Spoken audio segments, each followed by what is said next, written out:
On the arid, crimson-hued plains of Varelli's prime, where twin suns scorched the dunes into glassy ridges by midday and the wind howled like a grieving spirit through the canyon bones of ancient war machines, an unlikely suitor knelt before a throne that had once belonged to gods. His name was Corin Vale. Tall, lean, sunburnt from years spent patrolling the fringe sectors of human space. His boots caked with rust-colored sand. His tunic patched more times than he could count. He was not a prince, not a warlord, not even a diplomat. He was a field medic, recently discharged from the Terran Expeditionary Force after the brutal siege of Karzul, where human outposts had fallen like dominoes beneath the claws of the Zara hive. Yet here he stood, in the grand hall of the Celestial Spire, a palace carved from a single obsidian monolith that rose like a spear from the desert heart, facing Empress Lyra of the Azure Dominion, the last scion of the Thalve dynasty, whose beauty had stirred war chants across 100 star systems. Lyra was not merely beautiful. She was otherworldly in a way that defied logic and language. Her skin shimmered like polished lapis lazuli under the light of the twin suns, and her long, flowing hair was the color of moonlit snow, pure white, yet luminous, as if spun from stardust. Her eyes, large and almond-shaped, held galaxies within them, deep violet pools that seemed to shift with every breath she took. She wore a gown of living silk that pulsed gently with bioluminescent threads, woven from the cocoons of desert silk moths native only to Varelli's prime. Around her, the galaxy's finest had assembled. Warlords clad in armor forged from neutron stars, poets who could sing entire civilizations to sleep, heirs to dynasties older than Earth itself. Each had come bearing gifts, planets, fleets, songs that could heal broken minds, promises of eternal peace. All believed themselves worthy. All believed the Empress would choose strength, power, legacy. None expected her to look past them, past their opulence and arrogance, and fix her gaze on a lone human medic who had only brought a canteen of clean water and a field dressing kit. The silence that followed her choice was heavier than the gravity of a black hole.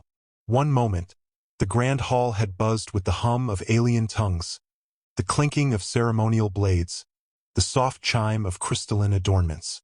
The next, it was as if time itself had paused to catch its breath. Corin, who had only entered the palace grounds to treat a wounded envoy from Proxima Minor, unaware he'd walked straight into the Empress's bridal conclave, now found himself at the center of every alien eye in the room.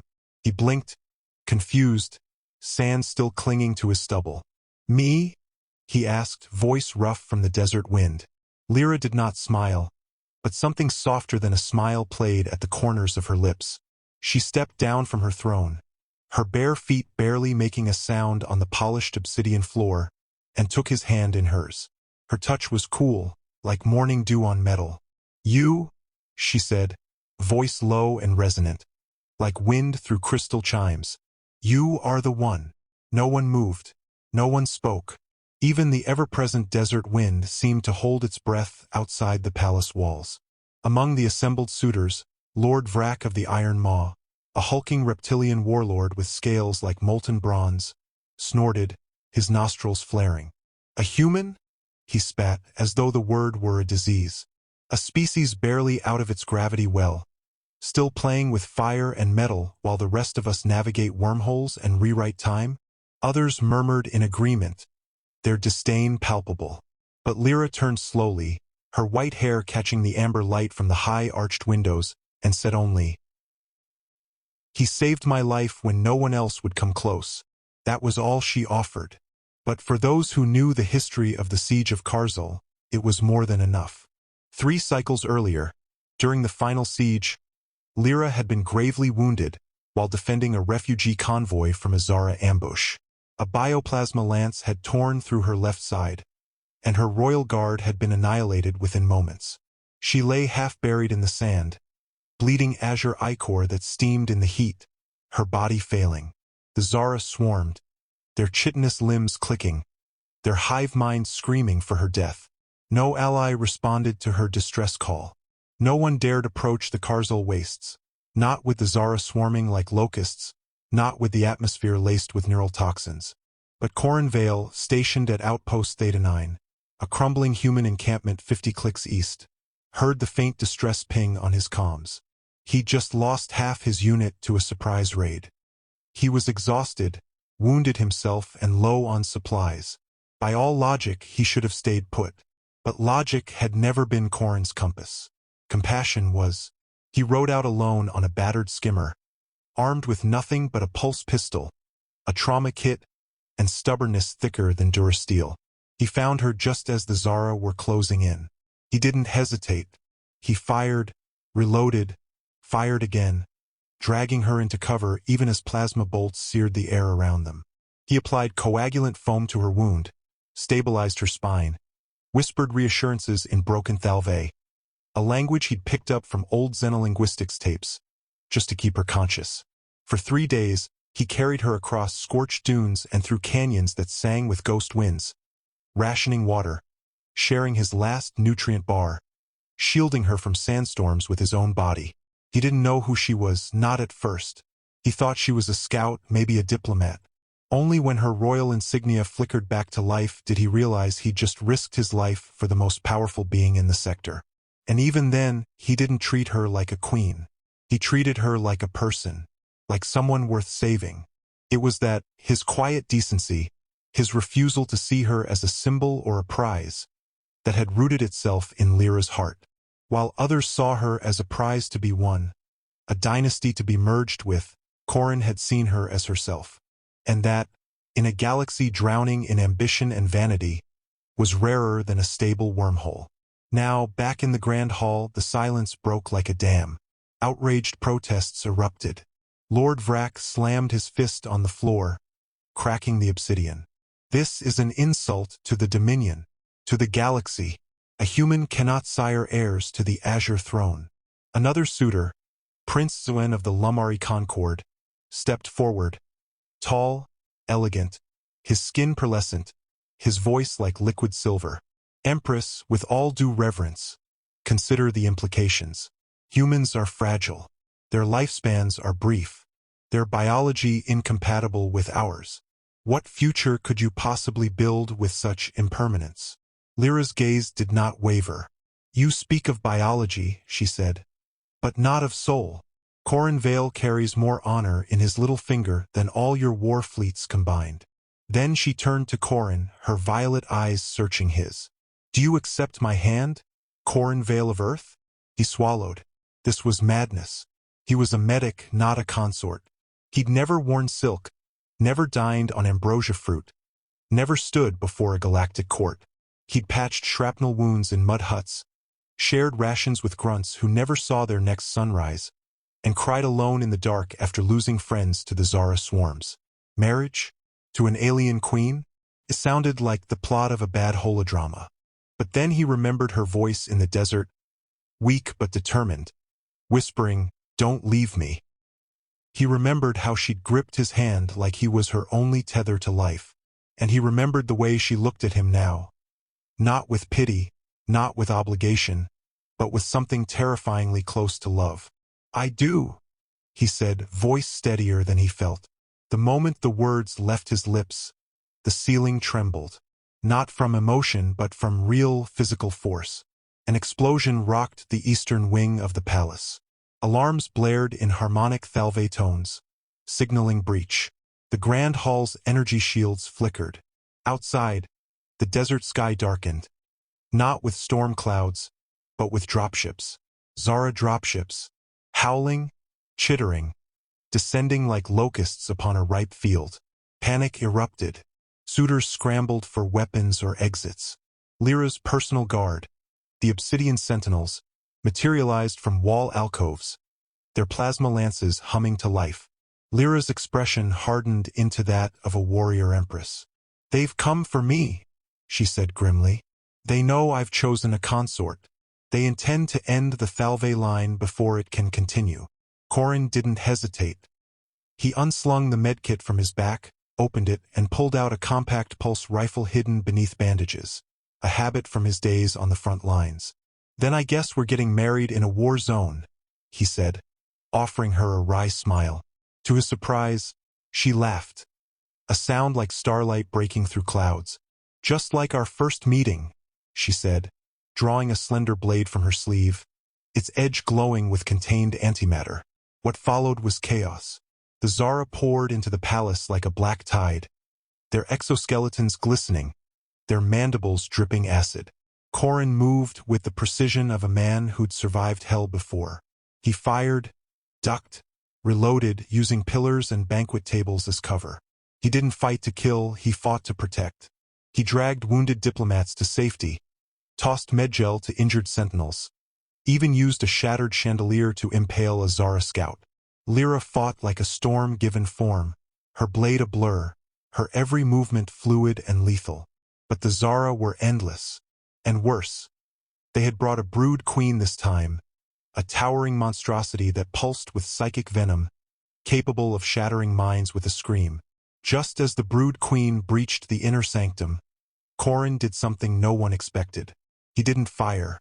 He ran toward it. "Corrin, no!" Lyra screamed. But he'd seen something. A flaw in the creature's carapace. A scar from an old battle, right above its neural cluster. It was a risk. A madman's gamble. But it was the only chance. He leapt onto a fallen column, used it as a springboard, and drove his pulse rifle's energy core straight into the weak point. The explosion threw him 20 meters. He hit the ground hard, ribs cracking, vision swimming. The brood queen shrieked and collapsed, its psychic field dissolving like smoke. Silence returned, but this time it was different. Not stunned, but awed.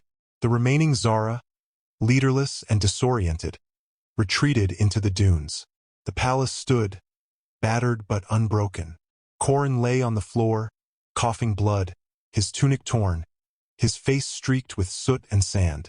Lyra rushed to him, her hands glowing with healing energy. A rare Thalve gift she hadn't used since her own near-death.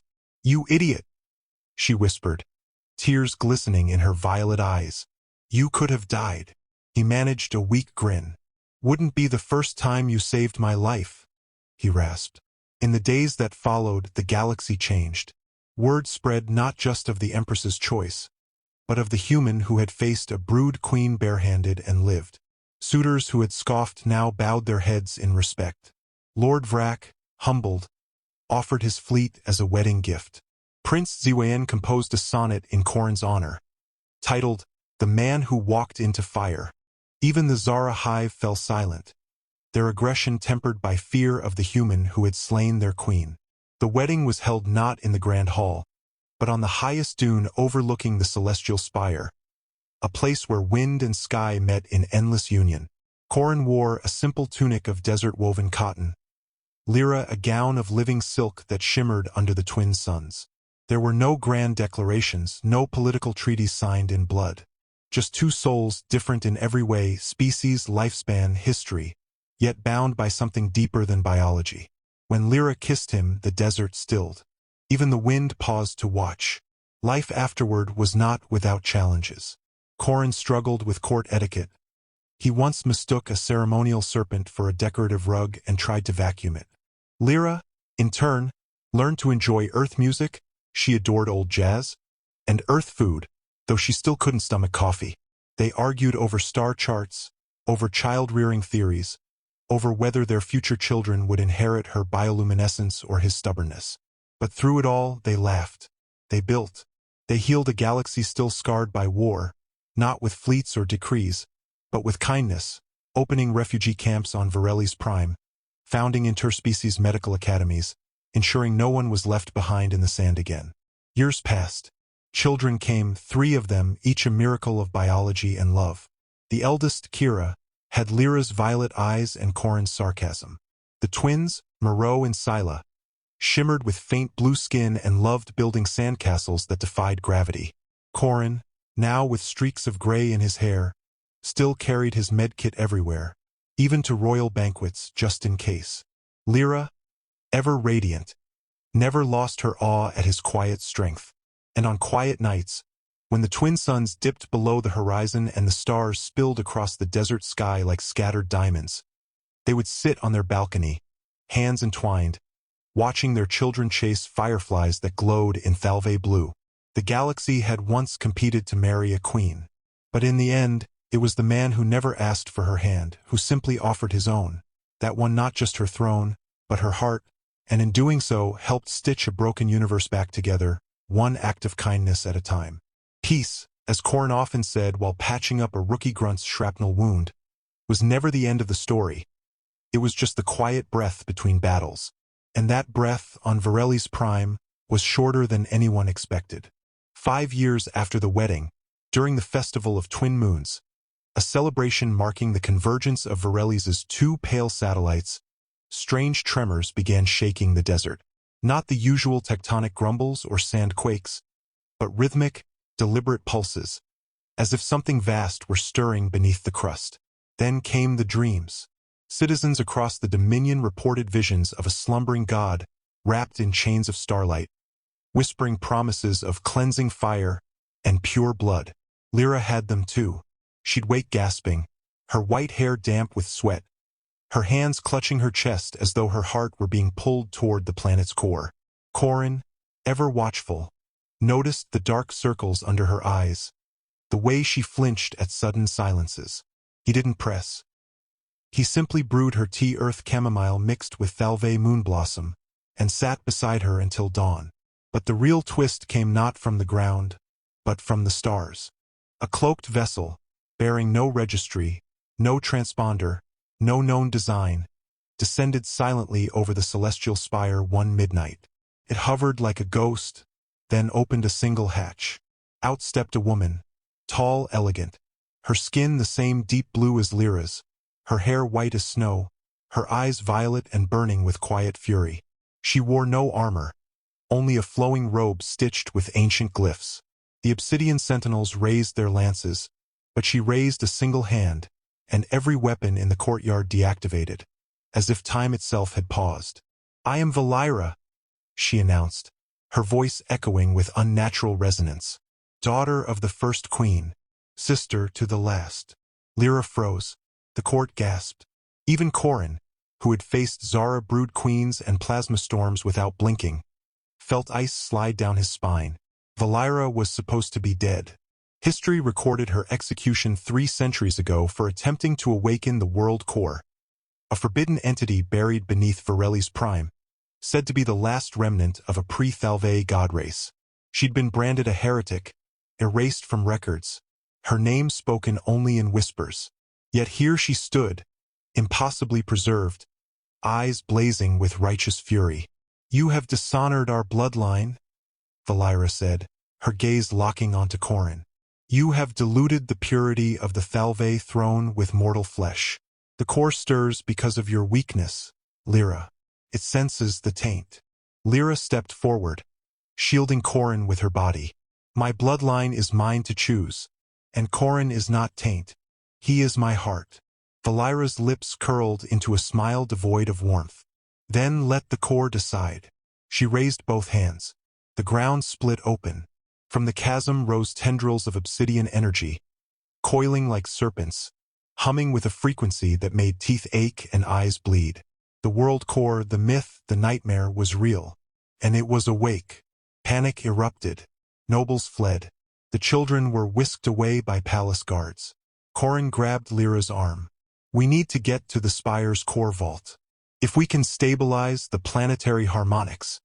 "There's no time," Valyra interrupted. "The core demands a consort, one of pure Thalve blood, or it will consume this world, then reach for the stars." Then came the cruelest twist of all. Valyra turned to Corrin. "But there is a way to stop it. A ritual. The old way. A sacrifice of the consort willingly given." She gestured to the chasm. "Step into the core, human. Offer your life. Prove your love is not just words." The court fell silent. All eyes turned to Corrin. He looked at Lyra. Her face was pale, her lips trembling.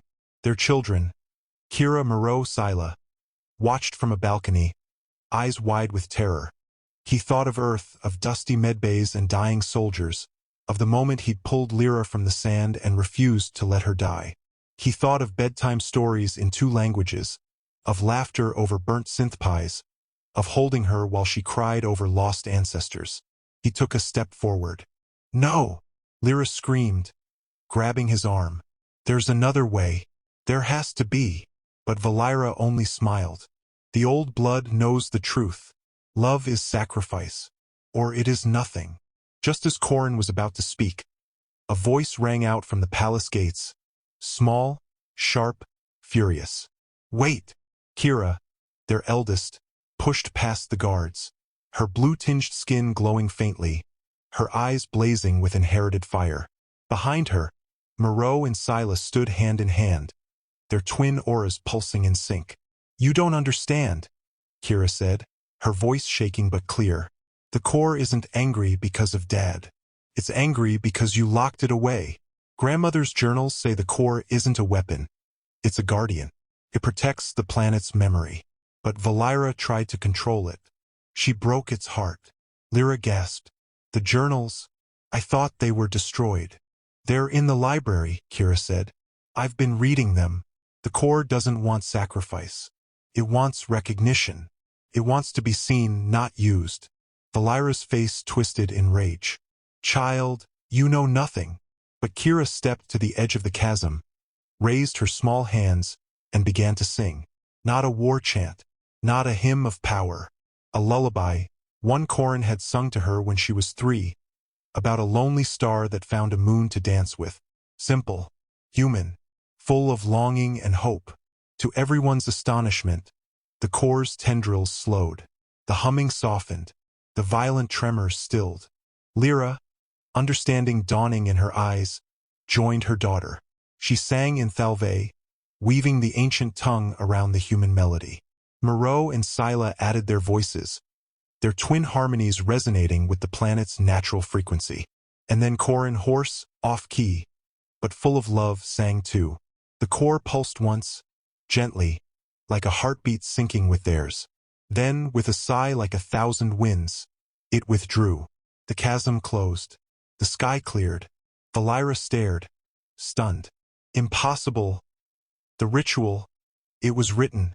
You read the wrong scrolls, Lyra said softly. The true ritual wasn't sacrifice. It was harmony. The first queen knew. She wrote it in code, hidden in nursery rhymes, because she feared someone like you would misuse it. Valira fell to her knees, her arrogance crumbling into ash. All this time, I was wrong. She wasn't executed. Lyra, in an act that shocked the court, offered her exile, not as punishment but as penance. Go, she said. Learn what love truly means. Not control. Not purity. Connection. Valira left quietly, her ship vanishing into the stars, her heart heavier than any chain. But the twists weren't over. Months later, while reviewing Old Dominion archives, Corrin found something strange. A genetic anomaly in Lyra's bloodline. Traces of human DNA, dating back over 200 years. At first, he thought it was contamination. But deeper analysis revealed the truth. A long-lost Thalve princess had once fallen in love with a human explorer during Earth's early space age. Their child had been hidden, raised as pure Thalve, but the human thread remained, dormant, waiting. Lyra wept when she heard.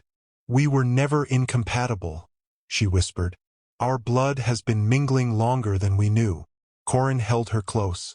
Maybe the universe knew what it was doing all along. Yet another threat emerged, not from within but from beyond. The Celestial Accord, a coalition of elder species that had long watched the galaxy from the shadows, sent an envoy.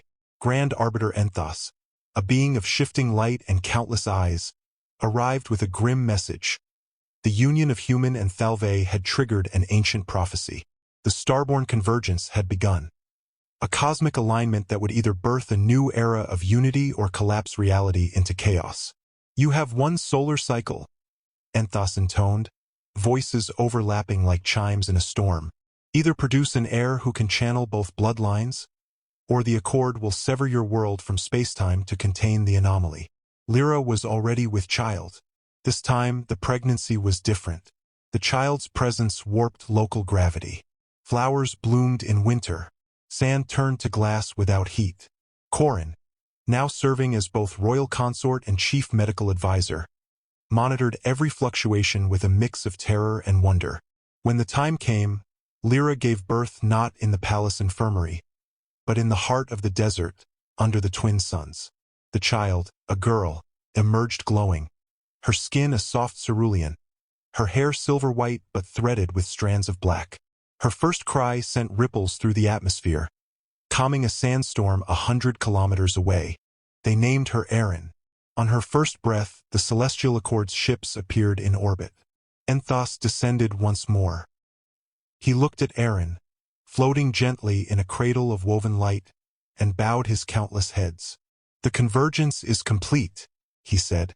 "The child is not an anomaly. She is the bridge." The Accord departed, leaving behind gifts, star charts to lost human colonies, healing spores that could regrow entire forests, and a promise of alliance. But peace again was fleeting. Whispers came from the outer rim. The Zara hive was reforming, not under a brood queen, but something worse, a hybrid, part machine, part insect, part something else. And it bore a symbol carved into its carapace. The mark of the World Core. Someone had been watching. Someone had taken Valira's failure and twisted it into something new. Corin stood on the palace balcony, Erin in his arms, watching the horizon. Lyra joined him, her hand finding his. The desert stretched before them, endless and ancient, hiding secrets in every dune. "They'll come," she said quietly. He nodded. "Then we'll be ready." Because love wasn't just lullabies and starlight. It was standing shoulder to shoulder in the storm. It was teaching your children to fight and to heal. It was choosing each other again and again, even when the galaxy tried to pull you apart. And as the twin suns set, painting the sky in hues of violet and amber, Corin Vale, the human medic who never asked for a crown, kissed his alien queen and whispered the words that had started it all. "Don't leave me." She smiled, her eyes galaxies once more. Never. The war with the Revenant Hive, the name the galaxy gave the new Zar machine abomination, raged for 3 long years. It was not a war of trenches and artillery, but of infiltration and distortion. The enemy didn't just attack planets. They infected them.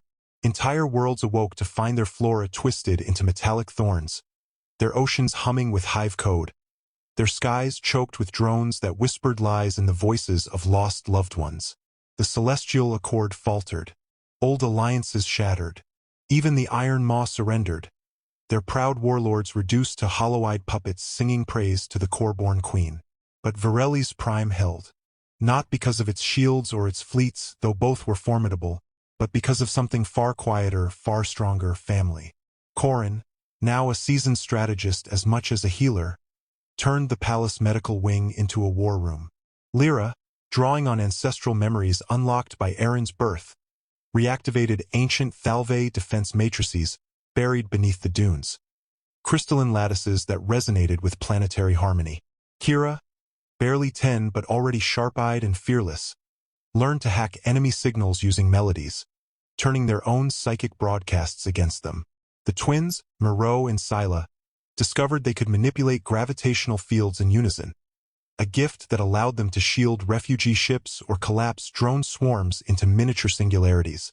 And Erin, small, radiant, barely able to walk, was the compass. She didn't speak in words, but in pulses of light and emotion. When scouts reported a Zara incursion on the ice moon of Ceres 7, Erin cried tears that shimmered like nebulas. Lyra understood. The planet's core was in pain. They diverted forces just in time to save a colony of human and Thalve hybrids, children of the peace Corin and Lyra had built. It was during the Battle of the Veiled Nebula that the final confrontation came. The Revenant Hive had traced the source of the resistance, not to fleets or weapons, but to the bloodline itself. Their queen, a grotesque fusion of chitin, circuitry, and stolen Thalve bioluminescence, descended upon Varelli's prime not with an army, but with a single demand: surrender Erin or watch the galaxy burn. Corin stood on the palace ramparts, pulse rifle in hand, medkit at his hip. Lyra beside him, blade humming, white hair flowing like a banner. Their children behind them, not hidden, but ready. "You want her," Corin called into the howling desert wind, his voice amplified by palace resonators. "Then face us all. The queen shrieked, a sound that cracked stone, and lunged. What followed was chaos refined into art. Kira played a lullaby on a sonic flute Corrin had carved from bone and quartz. The sound disrupted the queen's neural uplink. Moreau and Scylla warped the gravity around her, pinning her mid-air. Lyra struck, her blade piercing the machine carapace, but the queen lashed out, knocking her back. Corrin caught her before she hit the ground, his arms bruised but steady. Then Erin stepped forward. She was only 3. She didn't attack. She didn't scream. She simply raised her tiny hands and sang, a wordless harmony that blended Corrin's earth lullabies with Lyra's ancestral chants, layered with the hum of the world core itself. The queen froze. Inside her corrupted shell, fragments of memory surfaced. A long-dead Thalve scientist who had tried to merge biology and machine to save her dying world, only to be consumed by her own creation. The hive wasn't evil. It was lost. And in Erin's song, it heard, for the first time in centuries, a voice that didn't command, didn't fear, but recognized it. Tears of molten alloy fell from the queen's eyes. The machine parts powered down. The chitin softened. And in a final act of surrender, she folded her limbs around herself and sank into the sand, dissolving not into ash, but into fertile soil, rich, dark, and blooming with blue desert lilies by dawn. The revenant hive collapsed. Without its queen's will, the infected worlds began to heal. The Celestial Accord returned, not as judges but as students, seeking to understand the power of unity over control. Peace, real and lasting, finally took root. In the years that followed, Corrin and Lyra did not retire to quiet obscurity. They built.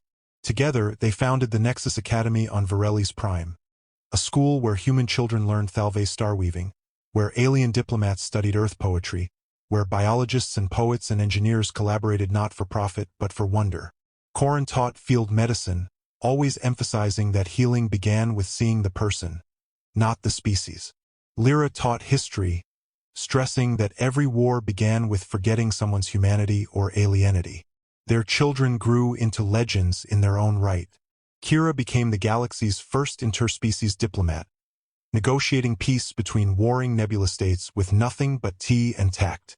Moreau and Scylla, inseparable as ever, pioneered gravity-based travel, making starflight as simple as breathing. And Erin, bright, gentle, radiant, became the first keeper of the world core, not as a ruler, but as a guardian, ensuring no one ever again tried to weaponize love or memory. Corrin's hair turned fully gray. Lyra's blue skin gained fine lines around her eyes, earned from laughter more than sorrow. They still argued about whether synth coffee counted as real coffee. It didn't, according to Corrin. About whether their grandchildren should learn to fight. Yes, but only to protect. About whose turn it was to fix the gravity shower, always Corrin's, because he understood plumbing. On their 30th anniversary, they renewed their vows not in a grand ceremony, but in the same desert spring where Corrin had once dragged Lyra from death. Their grandchildren played in the shallows, their laughter echoing off the canyon walls. The world core pulsed softly beneath them, no longer a secret, but a friend. Years later, when Corrin's heart finally slowed, his human lifespan, though extended by Thalve medicine, could not last forever. He lay in their shared chamber, Lyra's hand in his, their children and grandchildren gathered around.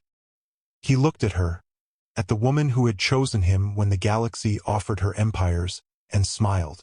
"You were always worth the sand in my boots," he whispered. She kissed his forehead, her tears falling like liquid starlight. "And you were always worth every heartbeat." He closed his eyes not in fear, but in peace. Lyra did not die that day, but she never remarried. She lived on, not as a grieving widow, but as a matriarch of a new kind of legacy, one built not on conquest, but on compassion. And when she finally joined him, centuries later, her body returning to the desert that had shaped them both, their children buried them beneath the highest dune, facing the twin suns. No tomb, no monument, just 2 stones, one rough and human-carved, the other smooth and Thalve-etched, leaning gently against each other like they were sharing a secret. Every year, on the festival of twin moons, their descendants gather there. They bring stories, not flowers. They laugh, they cry, they sing the lullaby that once calmed a god. And if you stand very still in that desert, just as the suns dip below the horizon, you can almost hear it, the echo of a human medic and an alien queen, dancing in the wind, forever.